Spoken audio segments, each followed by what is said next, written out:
Hello, everyone, and welcome back to Backlog Banter. I'm Tucker Hazel, joined by my Take-Two co-host, Abram Beener, and today we're here to talk about the games that we've been playing this past week and talking about the games that you, our community, has as well on this there episode of BLB. Who knows what episode of Season 2 it is? I don't know. I usually check the 16, previous episode to see 17? what episode I have to call this, but if you want to talk to us about the games that you've been playing, leave your comments in our BLB suggestions channel and have them read on the next episode of BLB. Join our Discord. The link is in the description. And of course, you can subscribe and like and join us on this communal video gaming journey. But Abram, you're here to share some of the games you've been playing recently with me.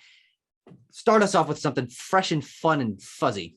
Yes, here on episode 16, as I just checked out. I'll begin off with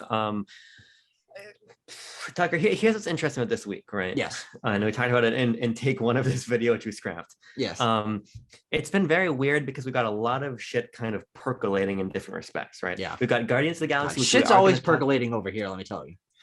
Don't get started. We got Guardians of the Galaxy, which we're going to bring Tanner in to talk about, and we're going to stitch that in at some point. So we got some production concerns, but at the same time, we've just been playing a lot of games for content or as part of the NSO membership upgrade. And because of that, we're going to have a lot of like N64 threads to pull on, a lot of disparate experiences about a lot of games that we didn't play a lot of, but on the whole, we play a lot of N64. The point is, we've been pulled in a lot of different directions for different reasons this week. But in spite of that, in spite of all this stuff coming out, the game that I've enjoyed playing the most since last episode is Uncharted 4, A Thief's End. Yeah, it is. Yes. You were talking a little bit about this. I'm very excited to hear why you got back into it and sort of maybe how your thoughts have changed since you played it last, 2017? 2018 even, maybe something like that? No, the last time I played Thief's End was when it came out, which was back in May of 2016. Okay. So it had been a long time for me. That was actually the last time I played I played Lost Legacy. But excluding Lost Legacy, the last time I played a Nathan Drake Uncharted was when 4 came out initially. Those are some of the first games I actually played when I got my PS4, and I really enjoyed them. Yeah. But ultimately, I didn't really think a whole hell of a lot about them after that. And returning to Uncharted 4 now for a second playthrough, I just finished chapter 10 last time I played. Out of how many? I couldn't. 22 chapters in the game. Okay. So I'm about halfway through. I'll allow it. This game is just fucking amazing. Naughty Dog is just operating so far beyond what everybody else is doing. It's incredible. And the impetus for me wanting to play this game, Tucker, is that the trailer for the Uncharted movie came out. That's true. That feels like 7 weeks ago, but it was last week. It was less than a week ago. Yeah, it was not very long ago. And I watched it and said, this looks bad. This doesn't look like Uncharted. But hey, I love Uncharted, and I haven't engaged with Uncharted in a while. Yeah. And so I was thinking about playing some of the PS3 ones, but I have a physical copy of Uncharted, the Nathan Drake collection back home, and that's not here, and neither is a PlayStation console with a disk drive. Yeah. So what I ended up doing was I downloaded A Thief's End off of the PS Plus collection. True. And I have played the first 10 chapters for people who have played the game to kind of give you a touchstone. That is when you've gotten to King's Bay. And it's right before the big chapter with the bell tower and then the fight in the bazaar and then the big long crazy one that they sold the game on, essentially. Before the insane chapter, right? And I can't wait to play that. Unfortunately, I got pulled away, like I said, by all these other things. But it's always that Nintendo trying to pull you away from what really matters most. See, that I can excuse, but Square Enix and Eidos Montreal doing True, it? no, those skeezy, slimy motherfuckers. I don't know about that. But the game is just incredible by basically every metric. It's like I don't even really know how to attack giving my thoughts on this game. I think perhaps where I'd begin is that the game is just so masterful in its construction. Uncharted is formulaic, and Uncharted established a formula larger than itself that every game in the third-person action genre takes cues or entire gameplay pillars from, like the god-fucking-forsaken climbing, right? But Can of Bridge of Spirits. Yes. you wish you were Uncharted 1 in that scenario. Yes. But in 4, I think Naughty Dog complicates their own formula, and they make this game something I think far greater than the original trilogy, which I love. I think those are great games, especially 2 and 3. I think 1 exists. 1 is actually not a good game. I've been thinking about this recently. When you think about going back to those games and think about the actual experience of playing them, one is actually, I think it's actually, well, it's a good game. It's got the production value, it's got the story, it's got the characters, but as a gameplay experience, it's pretty poor. But they polish that away so fucking quickly that you play Uncharted 1 to get to Uncharted 2, but Uncharted 2 is where you start to give a shit. For sure.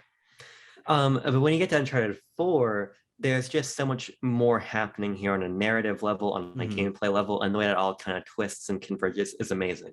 Yeah. One thing I was a little bit concerned about going back to 4 is I remember the opening being slow, and I remember the game getting a lot of criticism for that opening being slow. Sure. Because it does take a long time for you to get on Henry Avery's trail with Sam.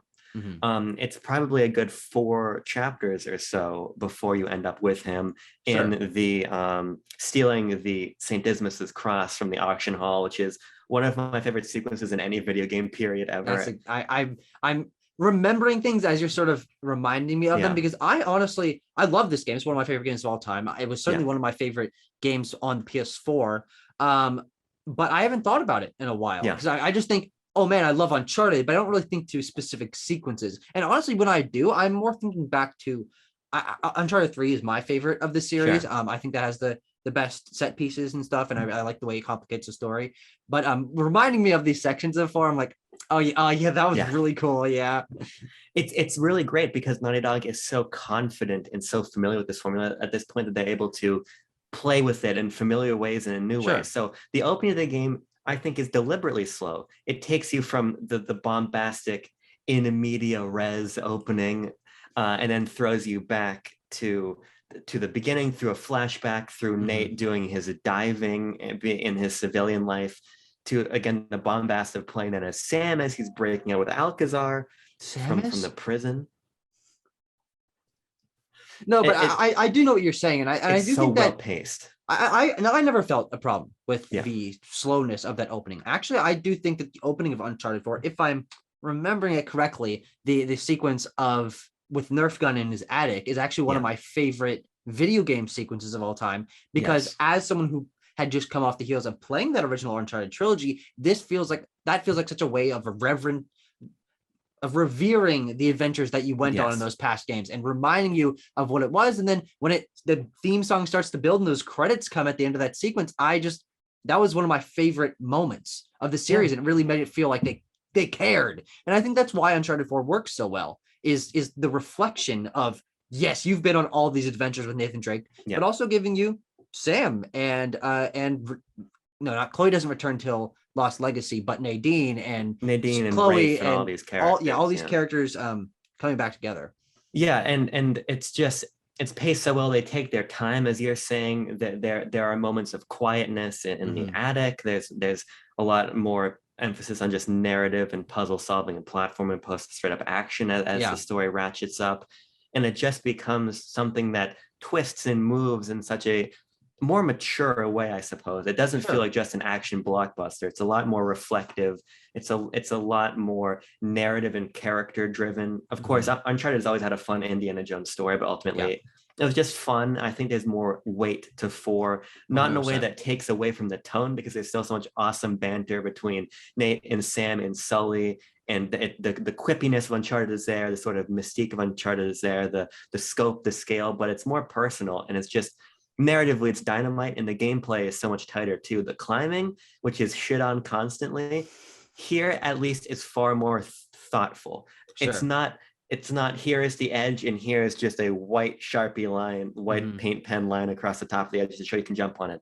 It's far more dynamic. You have to be more engaged as you're platforming. The combat set pieces have destructible cover, and you're moving in a much more dynamic way with sliding and the grapple hook and everything. They just really nailed it. They fucking nailed it. And I would love to have more Uncharted, but I also think that this game is just about perfect. Yeah. Now, I'll give a more complete review either on the next episode or the episode after. I just don't know when I'm going to get to go back to it, considering the stuff we're working with. But I want to fucking throw Guardians and the N64 games and Mario Party into a volcano so I can just go back to playing Uncharted 4. And I just might. You just might, and of course we will have an update on that next week. Yeah. You're talking about one of the game of the year contenders for 2016, and I am here to, of course, talk about one of the Game of the Year contenders for 2015.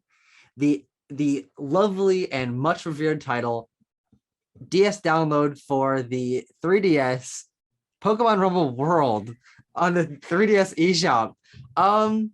Yeah, so I was on a little kick last week of learning about the 3DS era games that Nintendo had published that I was not really familiar with. And a big subject of that is eShop only titles, Yes. which I didn't know about a bunch of them. I knew Dylan existed. I knew about Pushmo. I knew about Box Boy, but they did do quite a lot of smaller things that don't get a lot of talk today. And I think on the most part, rightfully so, because a lot of them aren't very good.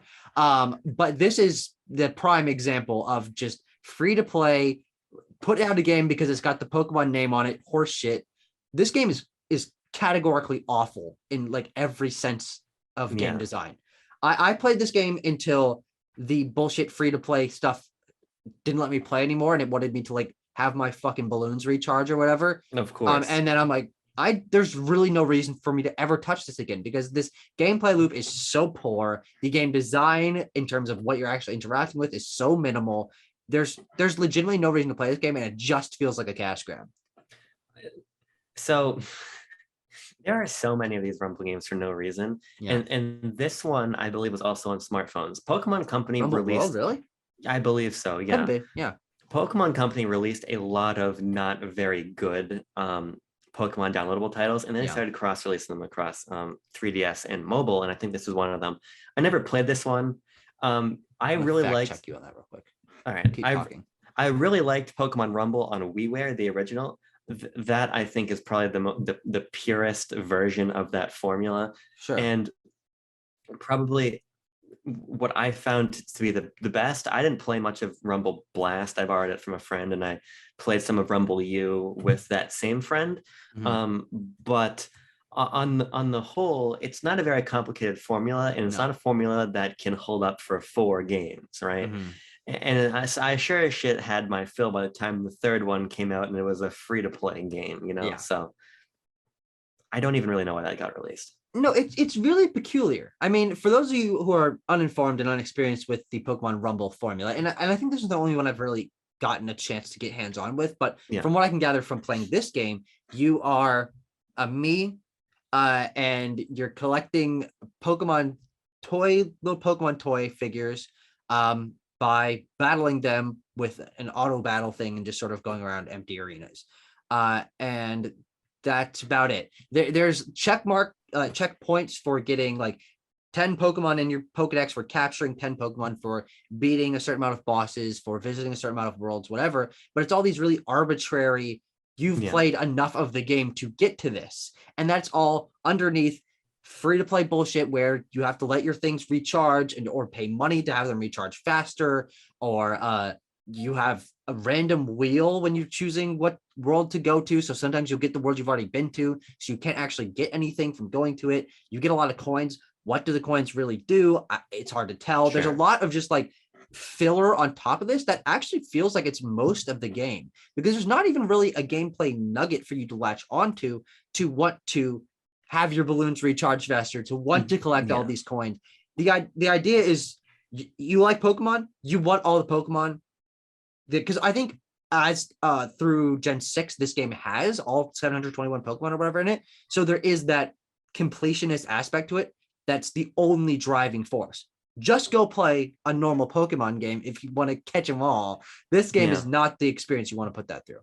Yeah, so I mean, the original certainly had more of a structure than that. In effect, is almost like a baby's first dungeon crawler, really. Sure. You were going through areas with, I think, quasi-roguelite enemies in terms of their placement and who shows up. I might be wrong about that, but you're going through these levels, you're fighting bosses, you're accruing coins, and you're accruing new toy Pokemon to add to your party, and you can level them up with new moves and new powers and everything. And there's like a boss rush mode and everything. There was a lot more to it, because it wasn't being mediated by all this fucking free-to-play junk, right? Yes. That actually sounds like a better game. And I mean, minus the free-to-play crap in World, that actually sounds more mechanically complex. I don't think you can level up your toy Pokemon in this and get them extra moves. I think you just get other Pokemon that do different moves. Like I don't even think there's a leveling up system in this game. Well, I can't remember if there's a level up system. There's certainly a move lottery system that we're really unearthing like fucking 2009 or 10 memories that I'm trying to draw out of my head, because what I remember, did you ever play My Pokemon Ranch? No, I didn't. I remember seeing commercials for that all the time, but never had. I played My Pokemon Ranch every afternoon. Those just with the same art style. Makes a lot of sense. I'm like fucking Mark Zuckerberg on trial here, trying to recall information about Pokemon Rumble, because basically nobody remembers it. But I remember it having more substance, certainly, than. Wait, is this Rumble World? This is Rumble World that we're Rumble Blast was the. I almost forgot what we were talking about halfway through this because this game's so fucking stupid. Then let's move on from it. Let's please. Tucker, I want to talk to you about Overwatch. Overwatch. Yes. Ba, ba, ba, ba, ba, ba. I love the fucking score for Overwatch. Yeah. Here's what's interesting, right? So my friend, they invited me to play some Overwatch with them. They've gone back into it recently. And so I said, hey, sure, I'll hop in. And the game is now crossplay, which is good because the only version I currently own is the Switch version, and they're playing on PC. So we were able to connect that way. No cross progression, which is quite disappointing. Yeah. So all of my progress that I earned on PlayStation is just completely gone now.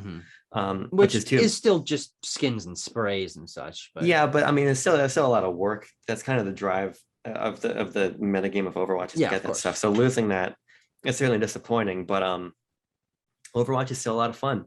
It's still a really great game. And I mean, I haven't played regularly probably since mid 2017. Yeah.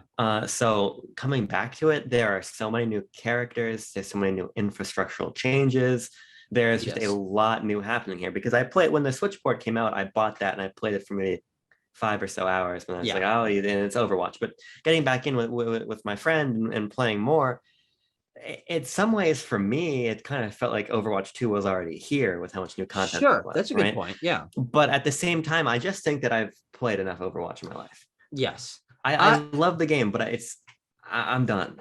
I think I've been thinking about that a lot lately. When you said you were getting back into Overwatch, I'm like, fuck, I love Overwatch. I played so much of that game. I was so into the fandom. I love the lore. I love the characters. I love the world. The score is fantastic. The maps are so iconic. There's so much to this game that is one of my favorite things about video games from every aspect. Yeah. But that was during a time during high school when I was on my PC playing multiplayer games on Discord with my friends almost every day, getting into these games, playing multiplayer stuff, not having the drive to complete games that I now have today.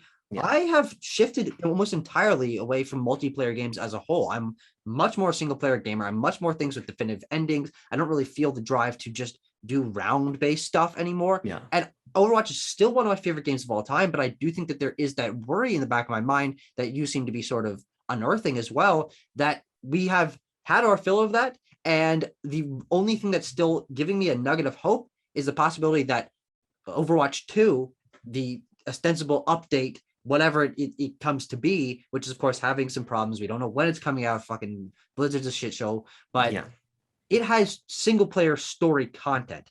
You can play it by yourself. You can complete missions. You can learn more about the characters. That is what's going to pull me back in.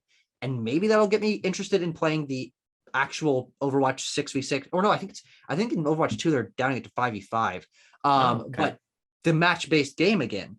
But I have no drive to go back to it. I just look back fondly on it.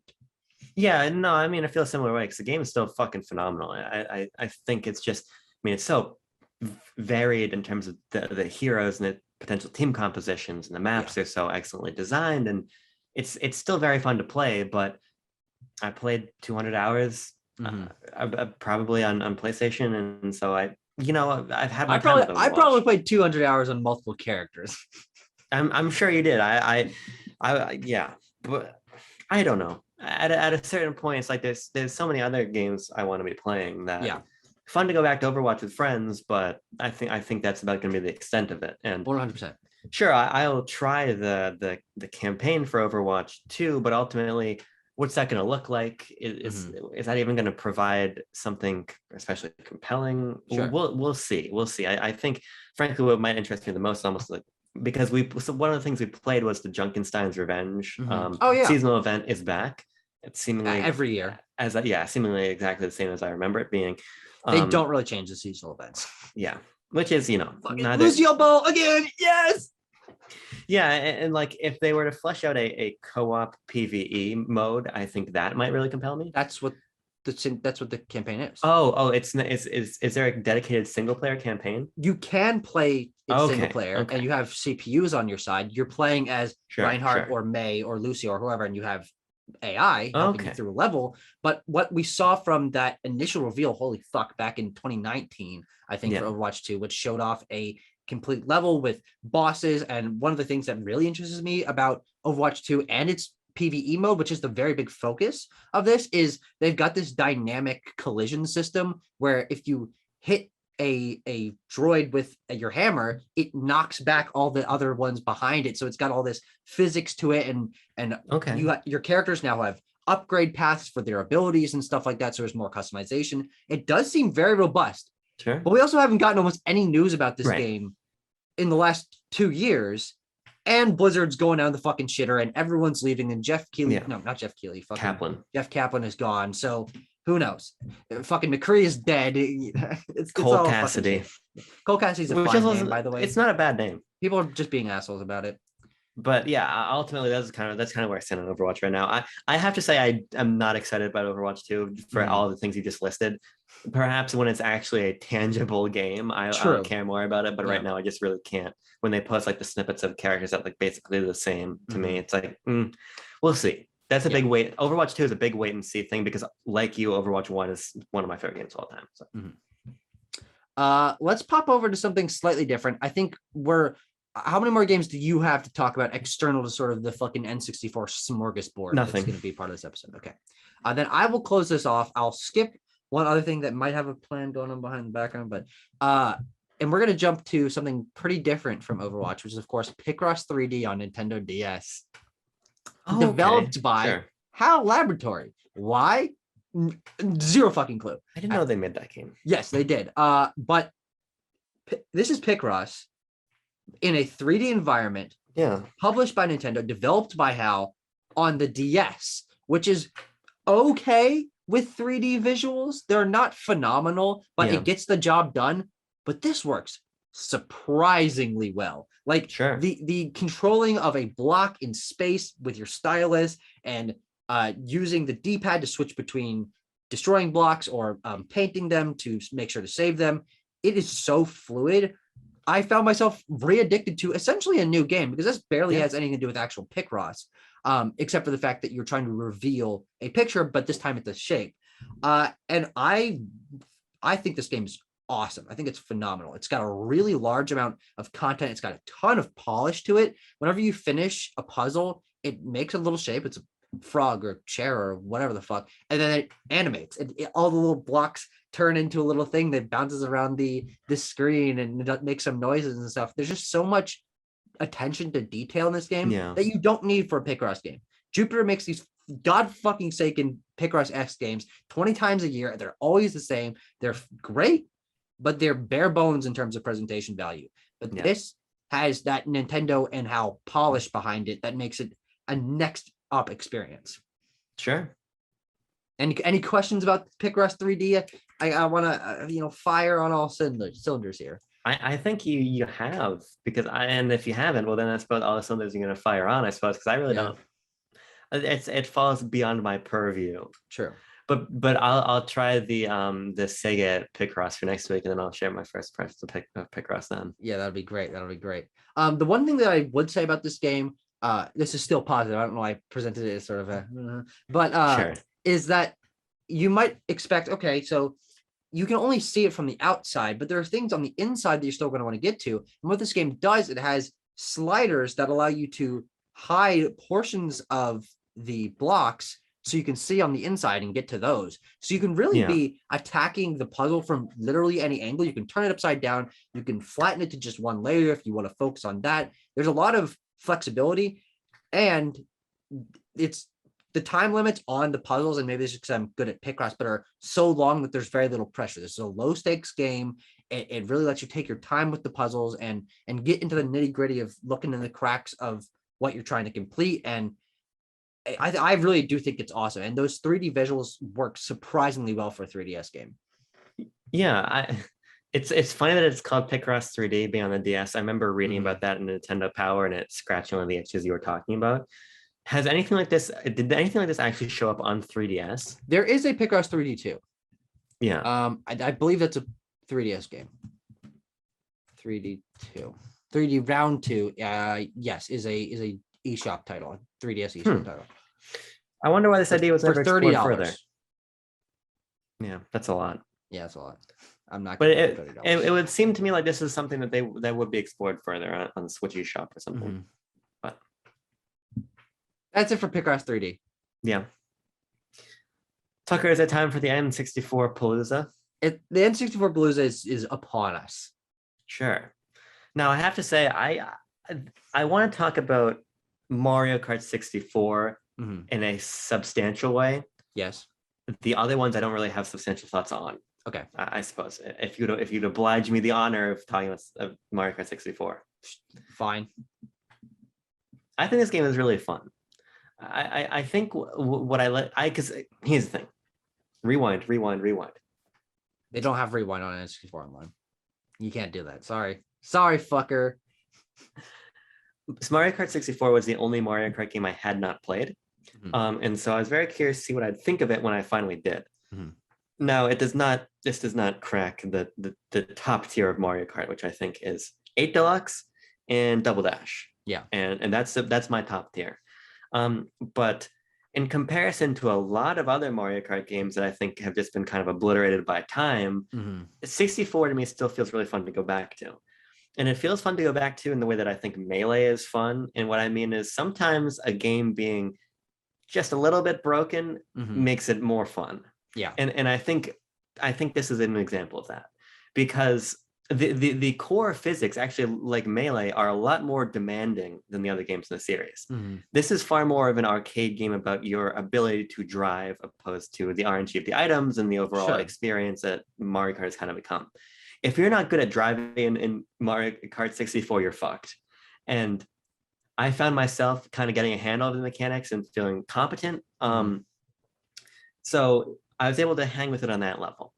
But then you start to add in the rubber banding and the fucking ridiculous item distribution and the item odds and the fact that you can just get comboed into the next century, or you'll fucking fly 15 feet into the air and land somewhere different. All of this stuff, I think, gives this game a really unique texture that means that on an objective goodness scale, I'm not sure how high I would put it. Sure. But sometimes if you find that sweet spot where, you know, it's a competently made game, but it's got some fuckery. Yeah. Sometimes that's even more fun than a really well assembled game. And that's how I kind of feel about Mario Kart 64. No, yeah, it's really interesting.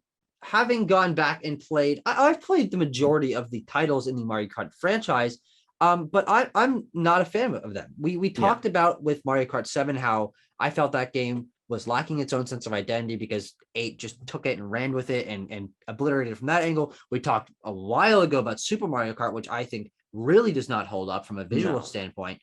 But 64 was one I always heard of people talking about. Oh, remember how much fun that battle mode is. Remember how much we love the tracks and the characters and the you know, the 2D sprites and the 3D environments and all this stuff.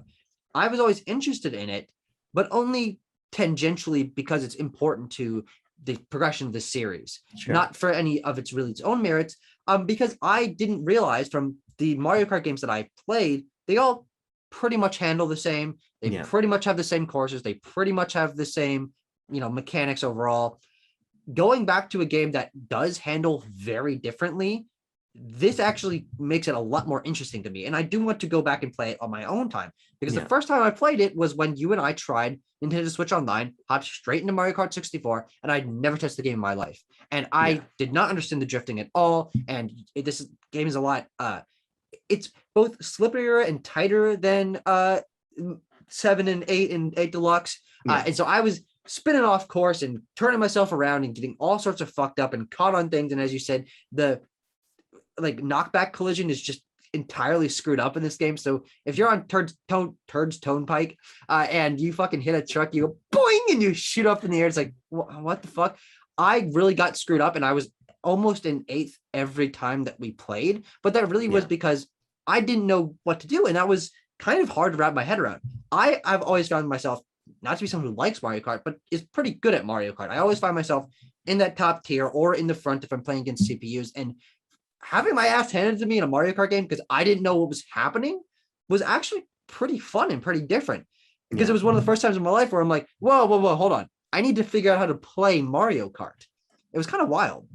Yeah, I just it's got a very unique texture to it. Yeah. And I think that extends not only to the mechanics, as I think you just put very nicely, but I think to the presentation, which has its charm, right? Mm-hmm.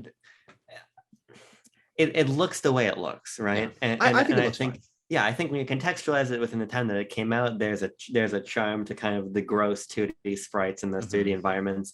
And the entire game just has a great feel to it. Very iconic tracks too. Of course, if you're familiar with Mario Kart, there will be basically no surprises in this track lineup because introduced in Super Circuit was the concept of the retro tracks, and Super Circuit pulled only from the SNES ones. I think it pulled all of the SNES ones forward. Possibly.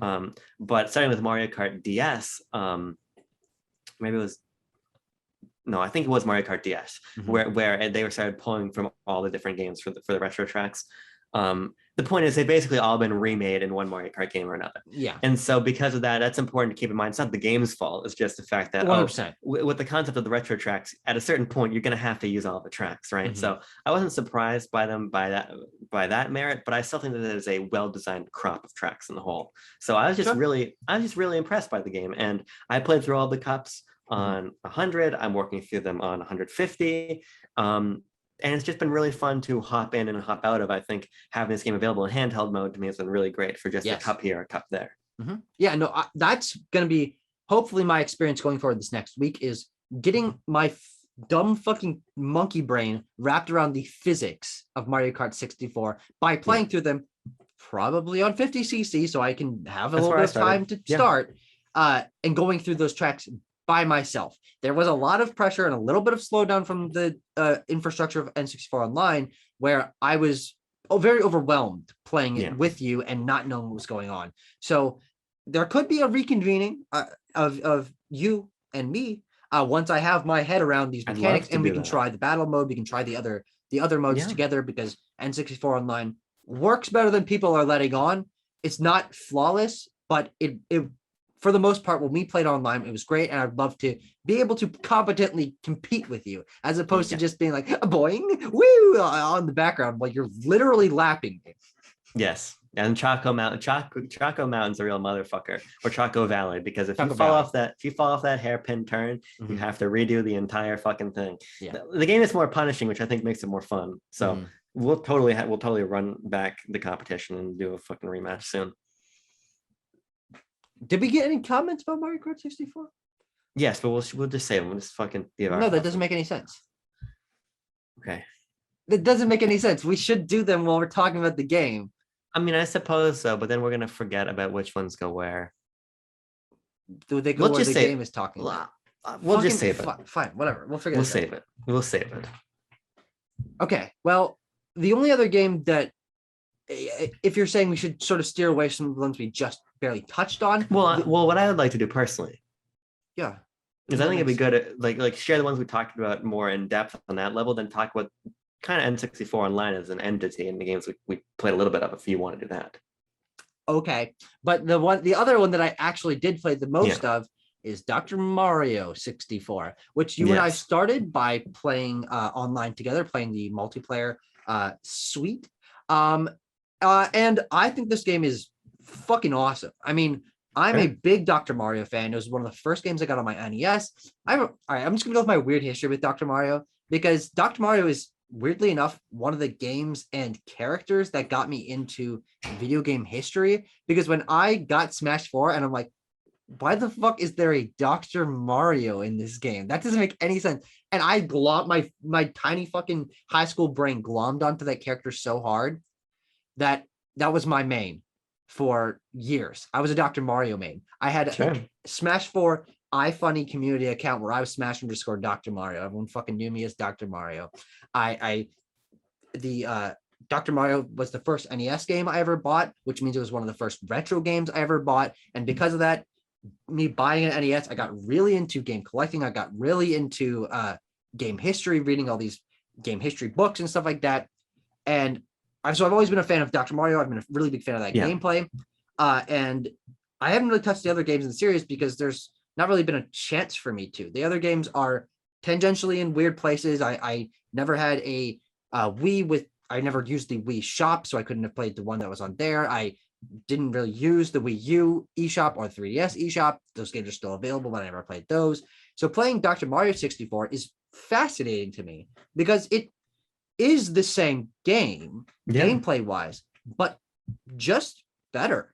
I mean, it's way better presentation-wise. It's got all these fun little animations. The pills are obviously in higher quality. It has a full story mode, which I'll get to, and it's got a ton of other modes. When you're doing multiplayer, you can choose your character and choose the background and all this stuff that is entirely superfluous, but it gives it a more rounded feel, a more production value feel, where it's not just you want fever or chill. Like that was the options in the NES version. So I think this game is awesome. And it is by default one of my favorite games of all time because it's just a better version of a game that was one of my favorite games of all time.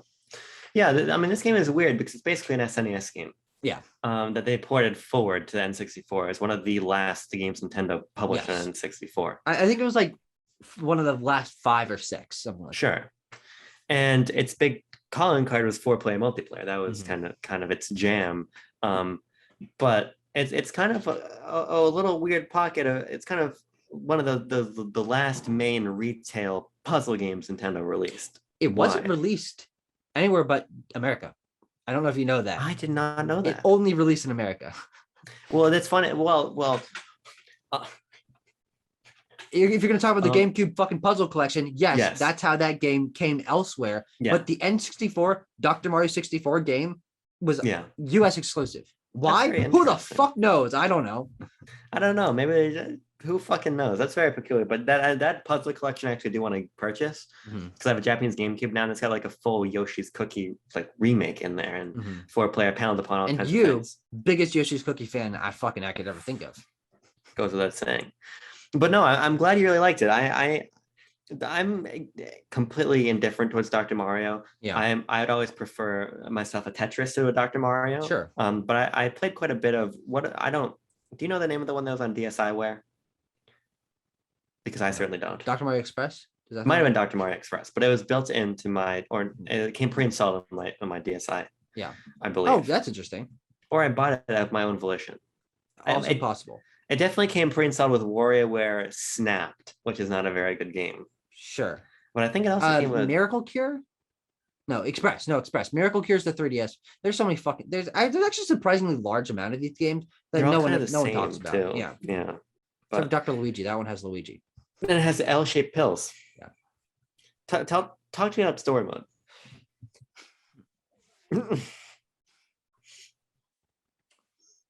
Apparently, I'm not very good at Dr. Mario. Apparently, I have no idea how the fucking mechanics of this game work beyond the surface level of the pills have gravity and you need to match the colors. I thought I was a pretty solid Dr. Mario player, but me starting this single player mode in this story mode in a Dr. Mario game on normal difficulty, because I'm not a little bitch, I'm not going for easy mode. I had my ass handed to me literally every fight in this game. 8 stages in this story mode. I was stuck on that final boss for literally 2 hours. The CPUs of this game on normal difficulty and the speed at which your fucking pills fall is ridiculous. I was yelling obscenities that you heard because you were on Discord with me as I was playing this fucking game. More so that this is the most frustrated I've been with a game all year. I was more frustrated with the difficulty of this game than I was fucking Dark Souls. Literally. I don't know how. I don't know how to like combos of Dr. Mario work, especially well, which is kind of disheartening because I felt like I was competent, but there's like, guess not, because fucking Rudy is kicking my ass. That's the name of the final boss of Dr. Who Mario is 64. Rudy? I don't fucking know. This game has its whole own cast of characters. There's legitimately like 20 different characters in They're this really game weird. that have never shown up anywhere. There's let me tell you the story. Sit back. Let me tell you the fucking story of Dr. Mario 64. So Dr. Mario, he's out there doing his business, fucking healing creatures that have been injured with his Meg vitamins. He heads back home for a nap, and while he's there, both Wario is looking for his jar of Mega Vitamins, and Dr. Scienstein is looking for his jar of Mega Vitamins. So Dr. Scienstein steals the jar of Mega Vitamins. Wario chases after him. You chase after Wario, and on your journey through the fucking lands, you run into different creatures, and they challenge you to Dr. Mario battles. You fight a worm, you fight a spider, you fight a robot. It's fucking weird. And then you get to the castle at the end where Rudy is, who's the mastermind of this whole charade. And you beat him, and it turns out that he had a cold the whole time, and he just needs some vitamins. So you heal him, and the day is saved. And all this is presented through these fun little cutscenes that are animated with like sort of cut out woodblock characters on hand-drawn backgrounds with text below it. Sometimes the text is in this really awful green color that clashes with the white background. It's really hard to read, and I don't know why they chose to do that. But I think it's great that it exists. It's surface level, it's stupid, but it's funny, and it gives this game a campaign to play, which is not something you can say about most puzzle games. No, I am glad it's in there. I kind of miss when you could just have like a random horse shit justification for a story mode to exist. Yes. That's very fun. But we play a little bit of this online together, and you were fucking kicking my teeth down my throat as we were playing. So don't think I'm gonna get anywhere near this story mode. No, yeah, it's really interesting, especially the gap in challenge between there's 3 difficulties. There's hard, there's normal, and there's easy. The gap in difficulty between normal and easy is like a third of the viruses in easy as compared to normal, which then means that's 3 times harder, which is crazy. I really wish there was a better difficulty slider, because every other mode lets you choose how many or how hard you want it to be for yourself. There's a really great deal of very granular. Yeah, into how much your skill level you want the game to push back on you. But I was only able to beat the game on easy mode. And as the game gets farther along, they're still reasonably difficult because the CPUs are very good at doing combos, which means they're always sending like trash pills to you, which are fucking up your plans. But it's so much easier than normal mode. It's ridiculous. Yeah. There's also a bunch of other modes. There's flash mode, which you only aim for viruses that are flashing, and you try to get them before your opponent does. There's an infinite mode. I think it's called marathon. There's a high score chasing mode. There's all sorts of stuff. There's 4-player multiplayer, as you were saying, with that suite of options. It's a really surprisingly robust package, and I think it's fun to have a 2D game on the N64, which is a rarity. Yeah, they're not many especially from Nintendo themselves. But I do think this game is awesome, but I really think that its difficulty is probably a good thing. I wish there was more options, but it really just shows me that I'm not as good at Dr. Mario as I thought I was. So that's not a knock against the game. That's a knock against my skill. It's also probably good, because otherwise, if you're blasting through the story mode in just 30 minutes, 40 minutes, what's really the point of going through the trouble making it anyway? You probably came out to this had a better Dr. Mario player. So possibly. Now, are there any other N64 games you want to talk about in specifics? I mean, no. The only other one I played is when we played together, which I don't know how much we're going to talk about it, but it's a big secret. You can't know what it was. No, yeah. I played a lot of Star Fox. Believe it or not. I mean, it's still my favorite game of all time. I don't really know what more I can add to a conversation about Star Fox right now that we haven't already said on the channel in other venues. But for me, I think I kind of want to talk a little bit about just N64 Online. Sure. In a greater sense. We're back from our deliberations. Tucker made, as usual, a wonderful point. Always. Fuck all of you. If you want to hear what we think about Nintendo Switch Online N64 expansion, you're going to have to wait for the dedicated video. Tucker, fucking money man Hazel over there, making the the boss calls over the. I mean, we're out here skeezing as many views as we can out of Pikmin Bloom. Might as well do it for N64 Online as well. Yes. But I think that means that unless you want to talk more about the games that you've played in specific, we move on to the community. How about we don't talk anymore about specifics and we don't move on to the community? I'm vetoing that. But what if we just demonstrate that we have power over them? We can make them write stuff and we can just not use it. That would be a pretty big power play and also just make us look like fucking assholes. But yes, in all seriousness, Tucker, I think it's time to get to the submissions. Yes. We're going to start off with a comment, well, from me, but actually from our friend Tim on the server, who commented in the wrong channel. So I copied his thing and put it in this one. Right. He's talking about Mario Kart 64.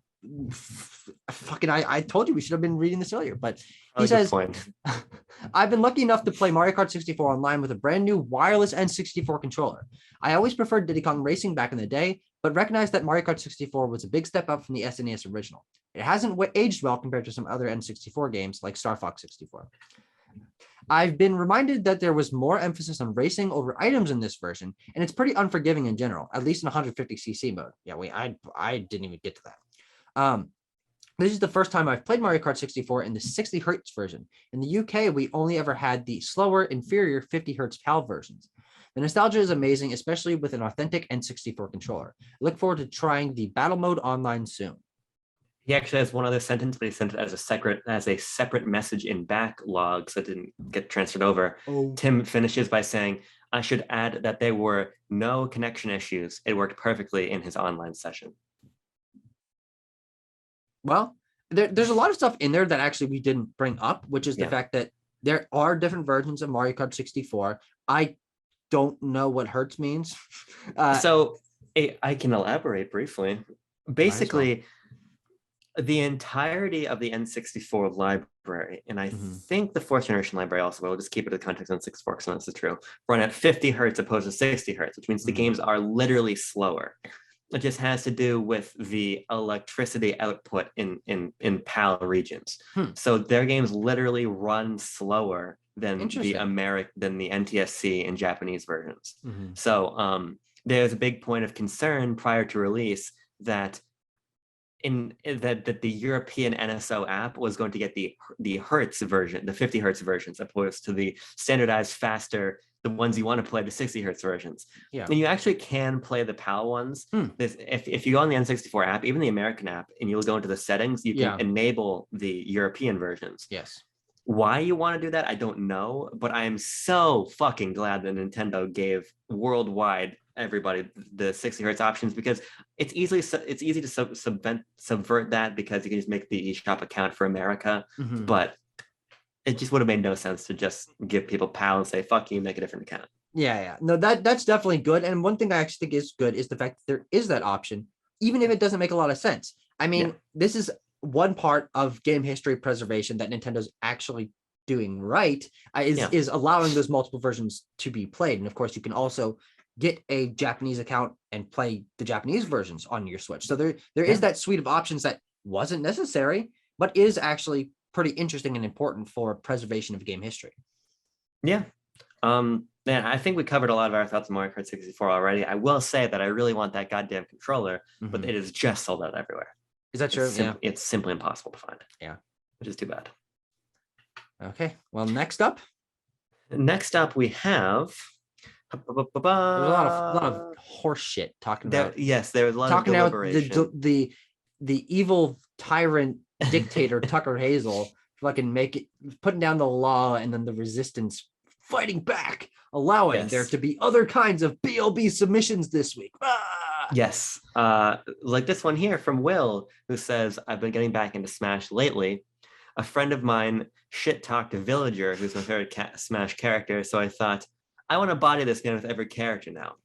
I haven't really played since Byleth was added, but I just got the DLC, and holy shit, I love Sephiroth, as you should. And Kazuya, these characters are so fucking cool, and I'm so happy I'm playing Smash again. Yeah, he certainly has been playing Smash. I mean, we see a lot of messages in the Discord. He sent a tier list, which of how much he enjoys the characters, and Isabel's at the very bottom, not because she's not fun to play, but because she is fucks with villagers somehow. I don't know. It's Because kinda- less people picked Villager now that Isabel's in the game, is Sure. what Will said. yeah. You motherfucker.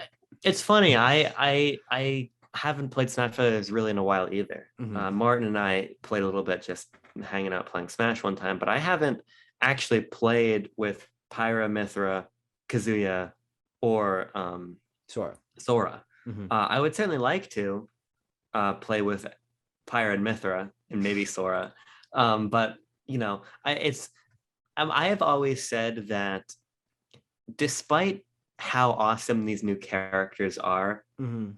a single character is not getting me back into Smash Brothers. Yeah. What I was always hoping for was, if it wasn't going to be a paid expansion with a subspace emissary-esque mode, Mhm. I was hoping for maybe a boss rush, or maybe a Smash Run coming back, or something substantive in that regard. Even Smash Tour, if it with online play or something, I needed a chunk of content opposed to just a character. Because now for me, Smash is basically relegated to playing with friends, and that's about it. Yeah. Same here. I actually played the game. You did? Yeah, I played Smash Ultimate with some friends when I was back in Texas. And I had a good time, but I think honestly it kind of almost falls into the same thing as Overwatch, where I've just Indubitably. I've grown past multiplayer games like that. I'm not a very competitive person, and I don't feel the draw to get good at Smash or learn combos. I like everything about Smash. Yeah. But I mean, playing it, especially single player, is just not very interesting to me.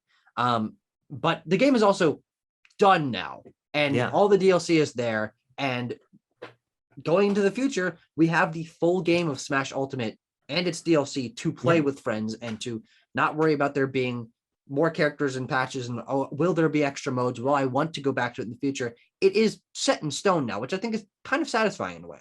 No, absolutely. I mean, it is arguably, perhaps not in terms of impact, but in terms of scope, maybe the greatest achievement in the entire industry, in my opinion. Possibly. With Sakura, of course, there's 30 games that are far more influential on a design level and on a culture level than Smash Ultimate. But what Sakurai was able to achieve and bring together, even if it ended up with Steve, who I wasn't too happy about, or whatever characters I didn't care about personally, the fact that he was able to break bread with all these companies and bring them together and create what Smash Ultimate is staggering. Yes. And even though I don't play it anymore, I still absolutely love the game, and I do love the mechanics. Even personally, for a while I'd spend just hours and hours playing CPU matches myself, just learning different characters and matchups and everything. It's a stunning game. It just simply is. Regardless of any of my experience playing it, it is one of the best games of all time. I do think that it should be in that conversation of top 10 games of all time, especially now that it's complete. I do think that it deserves that reverence. And a lot of people are like, oh, that's recency bias talking. And sure, yeah, but also we're talking about Smash Ultimate. Like, have you seen what that game has in it? Like, we also operate free of bias here at Backlog Banter. True. Yes. I want to ask you one question though before we move on. I'm going to point at you. Are my you butthole mouth? Whoa, that's really unsettling. Are you how are you feeling about Splatoon 3 then? That's a fucking mystery and a half. It really is unclear to me. Sure. It's been a very long time since I've played Splatoon in any substantive way. But as more information about the game comes out, as we see how robust of an upgrade it is, what is new, what new modes there are, how big the single player campaign is, all that stuff will factor in. Of course, I'm still going to play the game. I love Splatoon. I love its world. I love the mechanics. But I do feel like there's a chance that it also fits into that Overwatch hole of, I played 200 hours of Splatoon 2. I know how Splatoon 2 works. I'm not great at it, but I've had my fill on it, especially in the multiplayer. So it really comes down to what is added in Splatoon 3, as opposed to, it's another Splatoon game. I didn't go back for any spot fests. I didn't go back for any content drops because I've played the game. Like you with a new Smash character, unless it's substantive, I have no reason to want to go back to the game because I've had my fill of it. It's still one of my favorite games of all time, and hopefully Splatoon 2 does reinvigorate me, but I'm interested to play it for the new stuff, and hopefully, like Overwatch 2, that gets me back into playing it with friends, with multiplayer, trying to get good, getting new items, whatever. But that loop isn't grabbing me now. I'm not jonesing for Splatoon 3. Understandable. Oh fuck, my turn. Oh god, Discord. Okay, next up is a comment from Avi who talked about something a little larger scale. He talks about the fact that he just got a Quest 2, so we should expect a lot of VR games to be talked about in the coming weeks. He says, for this week, I wanted to talk about Beat Saber. I really enjoy the game since its mechanics are super satisfying. I like the neon color scheme, and the songs are laid out nicely. The song choice of the base game is excellent, but I modded it to get custom songs, and that took it to a whole new level. Playing remixes of Cass's theme and the Ballad of the Goddess, some of my favorite songs in general, is awesome. The community makes some really high quality maps and some meme ones like Wii theme music. Overall, it has some pretty good value for $30, but modding it takes it to a new level. Yeah. Have you played Beat Saber? I have not played Beat Saber. I didn't really have any way to until recently. Now that I actually have PS Move controllers, I think about buying it on that's true. PSVR. But Abby brings up the point about modding, and that's the only really real reason I want to play it, frankly. Because so you can jam out to Splatoon songs in VR. Yeah, like weird shit like that. Either like Dosh and the Giant soundtrack. Yeah, headbang to Dosh and the Giant, of course. But But some shit you do, fucking 2:35 in the morning. yeah, maybe. But that's what's interesting me about that game. It's the same by the way, thing. I'm projecting there. That's some weird shit I would do. It's the same thing like Vib Ribbon. Like I want to play Vib Ribbon because I want to listen to like a Black Bear and Kanye music and play that in Vib Ribbon and see what happens, right? Yeah. Same thing with Beat Saber. Like sure. Wait, how would you do that? Because don't you? But wouldn't it have to be illegally downloaded? No, because you get the CD. It's a region lock thing. That's not an American game, so you have to get it at a console and fucking whole thing. Right, it'll be challenging, but I'm gonna do it. That's a long-term goal of mine, actually. Good, fine. But like, yeah, it's the same thing with Beat Saber. What Abby is saying about importing this Nintendo music and everything, that's what would be so fun to me. And because I can't do that, it's a really cool rhythm game idea, but it's not really for me, I suppose. I mean, I have played probably a total of an hour of Beat Saber in my life. And that's one of those games where as soon as you get a hang of moving your hands around and hitting the colored things with the right hands and stuff like that, you know what that game is. And either you're going to get into it and want to play it every single day, or you're like, yeah, this is awesome. And that's about what it is for me. I mean, I would love to play that more. I don't have VR, so I can't. And I'd love to play it modded, but I don't have any interest in getting a VR system. So I'll probably end up with a VR system at some point in my life, especially as it becomes more prevalent. But I have no reason to right now. But man, I respect the fuck out of Beat Saber. What a cool idea. It's one of those perfect games for VR. I think it's probably one of the best VR games, period, as of now. And it's so accessible. It's so customizable. Fucking awesome game. I disrespect Beat Saber. Fuck you, Beat Saber. And Avi, I said it to you in voice, but I'm going to say it to you again. Played Vader Immortal. Oh, yeah. It's very cool. Now, next comment comes from Shmuel. Now that's Sam. Right, that's my question. This is one of your real life friends, right? Yes, he's a part of a film club group. Cool. Because Sam showed up and he's been a wonderful addition to the Discord. 100%, yes. Absolutely. He actually knows what we're talking about, which feels like it's rare. Yes.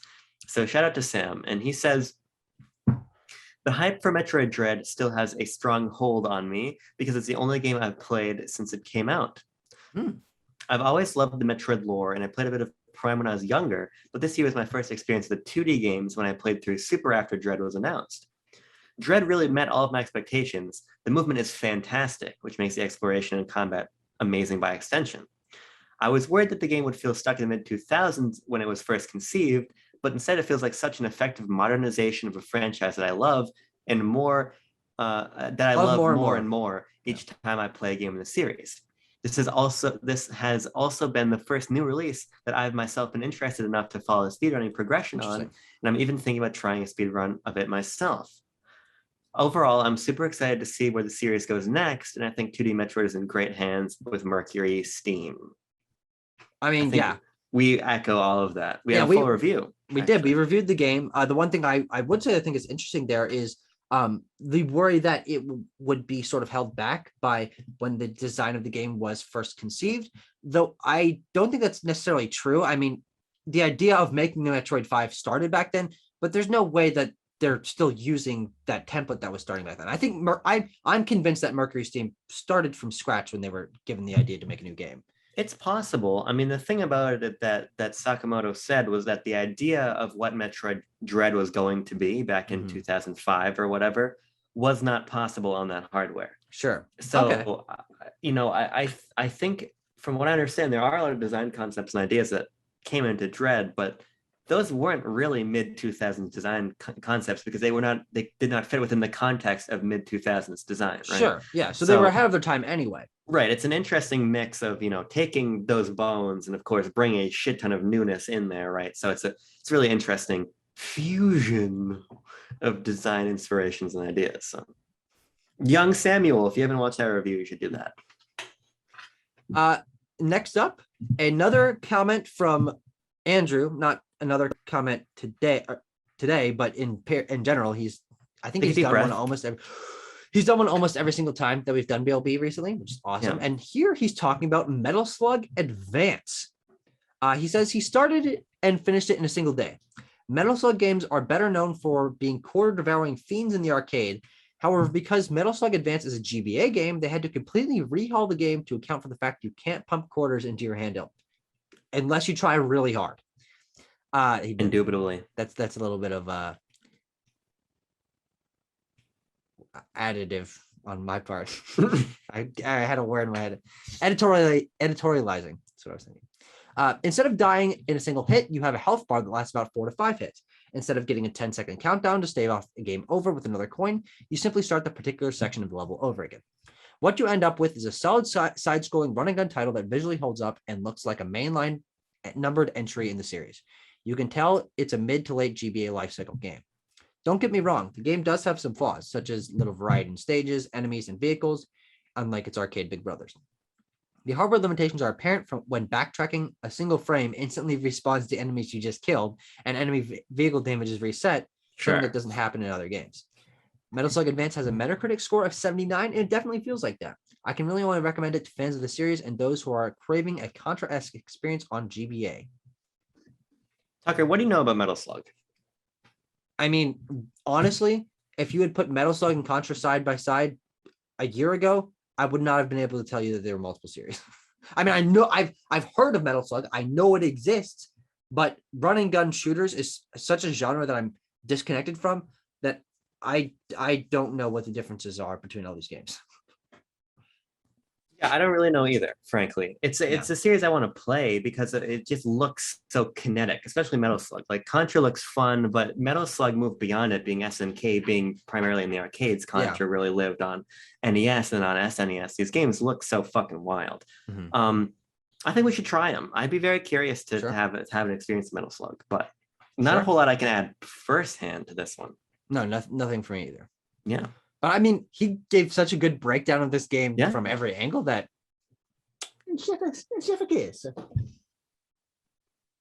perfect timing. Perfect timing. Fucking Martin, you know what I'm saying? Yes. We're down, Tucker, to 2 more, and then we're out for the week. Where are they? This contribution comes from Seth, who says, my submission is watch Dune 2021 in theaters now. # Dune Sweep. With, of course, footage of Fortnite. Is that Fortnite footage? Yeah, that's Paul Atreides and fucking Chani Fortnite skins. They're in Fortnite? Yeah, they're in Fortnite. Of course they're in Fortnite. Denis Villeneuve is a fucking sellout. Yeah, Dune's really good. I love that movie. I currently have it as my 6th favorite movie of all time. I saw it twice in one weekend. I'll probably watch it again this weekend. That makes a lot of sense. I'm actually going to watch The Exorcist tonight. Awesome. Hope you enjoy it. I probably won't. I think I'm going to be scared. It's almost Halloween. Everyone's entitled to one good scare. Okay, well then... Is that a War and Peace reference? No, that's actually a Halloween reference. The first no last The final. the final thing that we're going to be talking about today is a comment from Franz, who talking about Dishonored. He says Dishonored is an amazing stealth game that was super polished, ran really clean on Series S with the FPS boost. The ability to make choices and play as you want was super appealing. I didn't realize that there was more than one ability in the game until the last level. Nope. And I definitely don't have class in 10 minutes, so I'll leave it at that. With the peepo shy, which I always appreciate. I actually really want to play Dishonored. Yeah. The reason I want to play Dishonored is because I didn't like Deathloop, frankly. Yes. And I think I think that everything that I disliked about Deathloop, being the lack of rich interactivity in the environments, player-driven choice on a macro level, sort of more complicated AI interactions, all of that stuff is in Dishonored, right?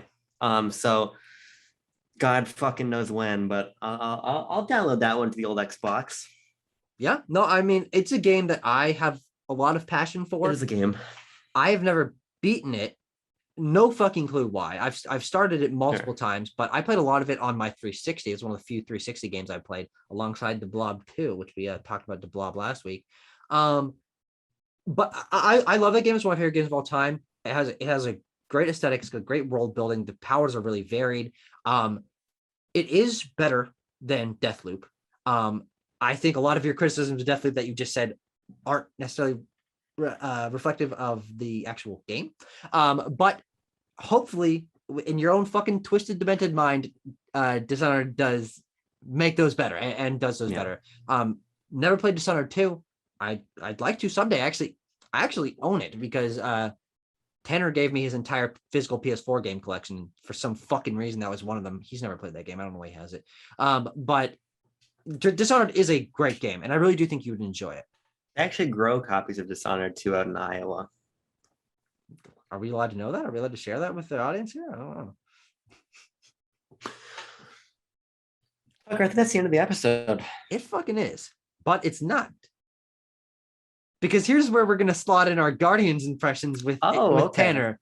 If we record them, let's see what happens. But and everyone, we are back for the last segment of today. We are joined by Mr. Untitled Marvel Project himself, Tanner Dykstra, and we are here to give our first impressions of Square Enix and Eidos Montreal's Guardians of the Galaxy. It's the game that kind of came out of nowhere at E3 and then kind of came out of nowhere onto the PlayStation Network. Yes. And we're playing it. And the Xbox Network. And the Xbox and Network. PC Network. And actually Nintendo Switch Cloud. Oh, fuck, that's right. It's also on Switch. Okay. And so Tanner shared his thoughts. Tucker, what do you think about the game? I am currently on chapter 7 of the game. Or actually, I think I just finished chapter 7, which means that in the last 48 hours or so, I've probably played 8 or 9 hours of this game. Okay. Because while it certainly has a couple issues, and I think it's operating at like a 7.5 out of 10 on a lot of fronts, it's at a 10 out of 10 on the thing that I think it matters most about this game. Okay. And so I really think it's awesome. I'm cool. Very surprised by this game, and I just every time I get home, I'm like, I just want to see what happens next because the story flowing so well that I got to hop back in. Yeah, Tucker, I'm in an interesting position. I said I probably played 2.5, 3 hours.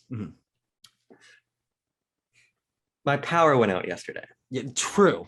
And that gave me a day where I couldn't play Avengers. Couldn't play Guardians. I couldn't play Avengers either, but I wasn't going to. So that really is unimportant. Where I couldn't play Guardians right now. Actually, technically, couldn't you play it? Wait, why couldn't you play it? Wait, you haven't downloaded your console. You fucking could. Oh, your power's out. So your fucking PS5 couldn't do power. There's no fucking power. There's no fucking power. It's not power. So I couldn't play it. So I was taking the day to ruminate on the game. And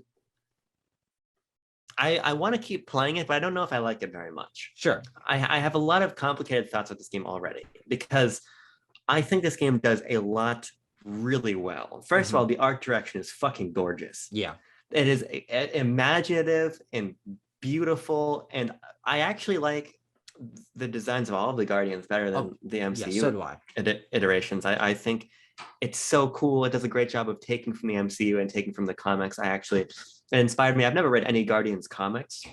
period. So it actually inspired me to go grab a couple of Comixology, which I'm going to be reading soon. But that's all really good. I was very much opposed to how everyone talked and delivered their lines after the first chapter. Yeah. The opening cutscene of Peter and his mother made me want to escape my room. I was not happy with that, and I thought that the humor was too forced in that opening chapter. But as soon as we meet the Nova Corps, it gets a lot better. And I think it's almost like they forgot to put the revised version of the script into that first chapter. It's because it's not possible, but it's not possible. That's what it feels like to me, because I think when they hit their stride, the banter is so good. The performances are so good. There's a lot of nuance to that voice work. It's all really awesome stuff. And it makes me immediately care about these characters beyond the context of loving them from the MCU. And I think that extends to the banter system. It's kind of like a running dialogue tree going on throughout the adventure. And I think that's a really novel idea, and it really fits within the tone of the Guardians of the Galaxy. So that is all great. I love all of that stuff. The gameplay is where I start to throw into some issues, right?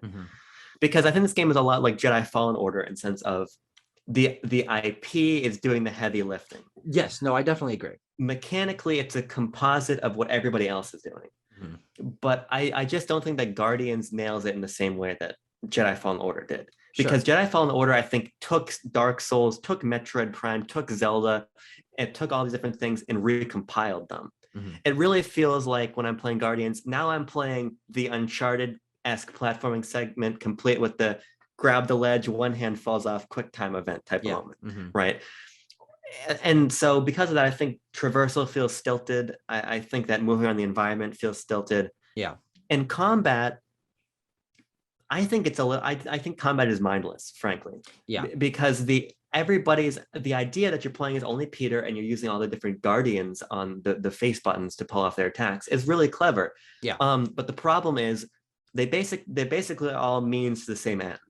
Of damage. And because of that, it basically becomes not, okay, on this enemy, should I use Groot or should I use Drax? It becomes, on this enemy, is Groot's cooldown or Drax's cooldown finished? Sure, yes. And because of that, I just don't think that the gameplay is nearly on the same level as the narrative and the presentation. No, that's mostly what I was getting at. I do think that this game its gameplay is fine. It's exactly what you expect. It does feel like it's pulling inspiration from a lot of different places, but it doesn't do much more than that. There are ideas in there, but they're not pulled all the way out. I do think that I have a lot of fun exploring the environments. I think using the Guardians for very light environmental puzzles and finding extra bits on the ground and finding little costumes and finding a little side path that takes you to an extra area with some hidden bits. I think that's fun. It's not phenomenal, but I do want to stay in the environment and continue walking around because of that banter that's always going. I do like being with my team, and that's giving me an incentive along with the simple, but I think totally fine, totally okay done exploration and traversal and stuff like that. The combat is, I think, the thing I'm most hit or miss on, but I do feel like that's actually a relatively small part of the game, because a lot of the game is traversing the areas, finding a battle that lasting a couple minutes, and then continuing your journey, then getting to a cutscene, then getting to someplace where they kind of do change the gameplay a little bit. There are segments where you're flying to Milano. There are segments where you are interacting with characters in a different way. And all of that, I do think, works really well. The combat is the weakest part, but I still think it's fine. I think it's good enough, and it being carried by everything else around it makes me still really, really like this game. I think what's best about it, and what honestly I think this game does better than anything I can think of, and maybe anything else in the industry, is that banter writing. I've never heard a reused line of dialogue once. This game has so much fucking dialogue written for it, for every scenario of every response that your character gives to them, or any little area that you accidentally wander into. Someone says something fucking funny, and then you're like shouting back to them from across the thing. You're like, hey, I'm over here, I found a fucking thing. It's so well done that even if it's kind of mindless walking around the environment, it's you hanging out with your pals, and they're like, man, this is fucking boring. Oh, God, I can't wait for the thing. But it's written so well that it makes me feel like I'm part of the group. And I think that's why the game is really carrying me along. And plus the flow of that story. It's not like, oh, hey, here's chapter 6. We're on to something entirely different. No, Yeah. you ended up in that scenario because of what you did in the last Right. chapter. There's such a flow to the chapters, and you're only returning to the Milano every 2 chapters or something like that. There is, I think this game is very, very good and very surprising to me because I didn't expect it to be as well done as it is. Yeah, and that what you're saying about the narrative and the way that the banter is, that's why I want to keep playing. Yeah. But that's just disappointing to me personally when I just don't think the game is very fun to play. Mm-hmm. And that's going to be the tension with me because this is not a super long game, but it is still 12, 14 hours of the gameplay. And so can what I feel is thin traversal and combat mechanics be enough to where I don't want to just say, you know what, this is the narrative is great, the banter is great, but I can just go read some Guardians comics right now. That's gonna be the tension. And by next week, I will have played a lot more of the game. So we'll see. This is the big wait and see one for me. I am glad that I didn't pay $60 for this. Mm-hmm. We went Dutch on it, and so that was good at least. But I don't know. I definitely at this point do not agree with people saying that this is like a game of the year contender. Because I just think that the sum of its parts is way weaker than certain individual elements, right? Sure. No, I guess that makes sense. It's the narrative, it's the banter, it's the art direction that's propping it up. And Spider-Man has great writing, really good art direction, and great gameplay. You know, when you start to look around a little bit, we'll see. I would say that I am skeptical of my enjoyment of the game, but I am excited to play more and see where I end up landing. Yeah, and I do think that you at the point of the game that you're at, it was around there where I started getting invested, but you haven't really gotten to exploring the characters yet, and then telling they each have unique versions of their backstories. These aren't the MCU characters, these aren't the comic characters, they're their own versions, and this world is its own. And I think one thing that this game does better than any other Marvel game that I've played is creating the sense that this is a universe and the things that you think are out there are out there. I mean, in Spider-Man, you saw Avengers Tower, you saw Matt Murdock's fucking thing, you saw the embassy for Wakanda and all that stuff. And you're like, yeah, this exists. But this game does that on a macro scale that feels so much more rich, and like they put so much detail into it. I ended up in chapter 6 or 7. You go to nowhere and you can. I think it's optional. There might be a way to accidentally miss it if you mess up something, but I was able to go to the collector's museum, and it's just rows and rows of fucking Easter egg objects and references to other stuff. And you're wandering around these environments, and sometimes Rocket will reference an Asgardian thing, and there's references to mutants, and this whole universe is so well built out that I can't wait to see what they do with their own versions of these characters. The original characters are also really endearing. I think the progression of this story is so fascinating that I really think that there's a chance you might get wrapped up in it, because what people are saying is, outside of the gameplay, which is what people are most hit or miss on, this is one of the best Guardian stories ever told. So if you're looking for a Guardian story, maybe you turn it down to easy and really both of the things so you can get to the story. Maybe you turn it up to hard so you can feel a little more pushback from the gameplay.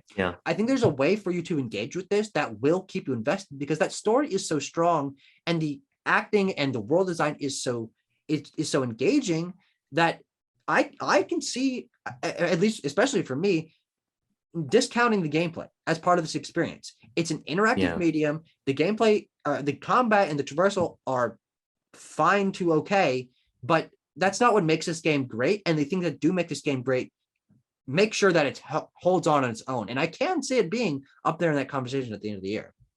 Yeah, we'll see. I mean, just for me personally, I can't discount those things because I do have to play the game, you know, but at a certain point, it's like Square Enix has no problem publishing what's it called? Life is Strange. Sure. Let Eidos Montreal just make an interactive narrative game at that point, right? There was one of those. Telltale did make a Guardians Galaxy. Yeah, which is apparently not very good, but doesn't mean you can't take another whack at it, right? But this is a third-person action game to a certain degree, right? And so I just can't. If the game's not fun, why bother? In the words of, I said the thing, but again, we will see. I plan to have at least doubled, probably tripled my playtime by the time we record next, and then I'll probably be about halfway through the game, so I'll make a determination as to where I'm gonna land moving forward. So we'll see. We'll see. I love the Guardians of the Galaxy as characters, so I would love nothing more than to love this game. But yes, that's making it hard on a gameplay level, and that's big for me in light of all this story success. But Tucker, anything else you want to say about that? Nope. We'll be back for. Yeah. Will we review this? Who fucking knows? It comes down to the fact that I'm gonna beat it, and it's a question mark for the other two schmuckalucks. But yeah, we'll see. Tanner, thank you for joining us for this segment. Yes. I think that's about it for now. Back to the regular episode. Back to me. Thanks for watching, everyone. That was our segment with Tanner. I hope you enjoyed it. We will catch you next week. Make sure to leave your submissions in the BLB submissions channel on our Discord server. Yep. Goodbye.